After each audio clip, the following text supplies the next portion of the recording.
Things were looking good for the global automotive sector entering 2020. Annual vehicle demand in the United States, Canada's main export destination, was just shy of the recent cyclical peak and stabilizing around a healthy plateau. The productive capacity of original equipment manufacturers, or OEMs, with operations in North America had also been gearing up, fueled by significant investments within a highly competitive technology race to satisfy the significant wave of vehicle replacement needs. Now, how has COVID-19 changed things? Deep and sophisticated supply chains are a hallmark of auto sector efficiency, but instantly became the sector's Achilles heel when the COVID-19 outbreak hit. The automotive sector is now considered to be among the most vulnerable to the impacts of the global pandemic. According to S&P Global Ratings, the automotive sector exhibits the highest rating downgrade pressure. In Canada, the auto sector has one of the highest rates of reliance on imports of intermediate goods among all sectors. Normally, vehicle suppliers keep at least 2 months of parts inventory sourced from Asia, and it usually takes between 30 to 60 days to receive new shipments from China to North America.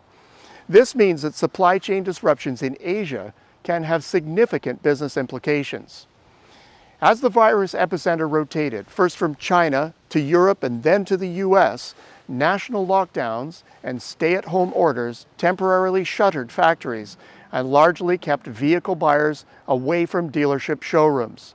China's 80% drop in vehicle sales rocked the world.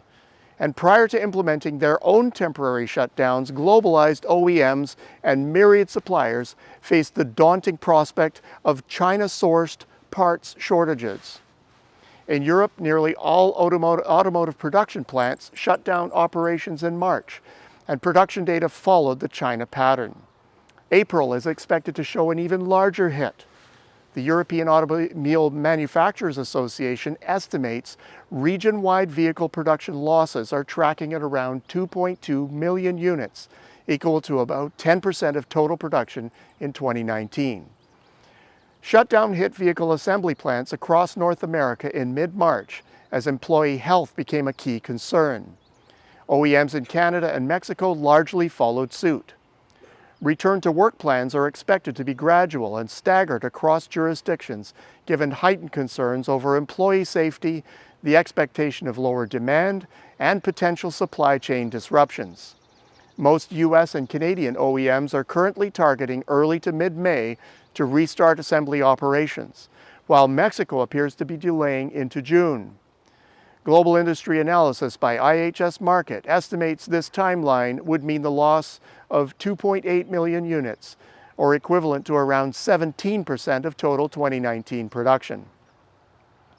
On the demand side, annualized new vehicle sales in the US fell to 11.3 million units, a 34% month-over-month drop in March, and to just 8.6 million units in April. Now that's an additional 24% drop. Now that's the lowest level on record since 1980, reflecting the impact of a full-month lockdown. In all, compared to the last global crisis, the peak-to-trough sales decline is expected to be sharper and swifter this time around. Key sector forecasts currently project U.S. sales in 2020 between 12.5 and 12.9 million units, for a decline of roughly 25% compared to 2019, assuming demand rebounds in the second half of 2020. Canada's auto assembly sector is in a downtrend. In recent years, new production capacity expansions for light vehicle assembly have largely benefited the southern US and Mexico. GM's recent exit from its Oshawa assembly operations underscores Canada's declining share of the North American light vehicle manufacturing pie, down from 17% in 2010 to 11% now.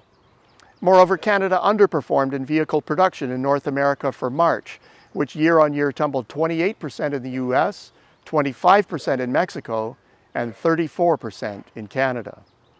The bottom line? COVID-19 hit the auto sector in a season of strength, but its effects have been devastating. The outlook for the industry will depend critically on how quickly and completely sales recover. Once things settle down, the industry's future will then shift to investment considerations. There has already been talk about regional consolidation as a means of securing supply chains.